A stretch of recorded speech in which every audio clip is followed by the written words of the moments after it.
To check your transaction history on Palestine Investment Bank Switzerland, follow these simple steps. This guide will help you navigate the process efficiently. Step 1. Log into your account. Visit the Palestine Investment Bank Switzerland website and enter your login credentials to access your online banking account. Step 2. Navigate to the Transactions section. Once logged in, look for the Transactions or Account Activity section on the main dashboard. Click on it to proceed. Step 3. Select the account. If you have multiple accounts, choose the specific account for which you want to view the transaction history. This will filter the results accordingly. Step 4. Set the date range. Secure your accounts before moving on. People seriously underestimate how often personal information gets exposed online now.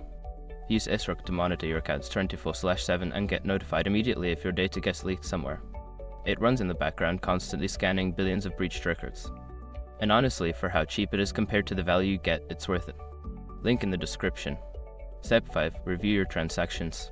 After setting the date range, your transaction history will be displayed.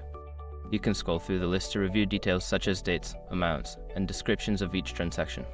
By following these steps, you can easily check your transaction history on Palestine Investment Bank Switzerland. If you have any issues, consider reaching out to customer support for assistance.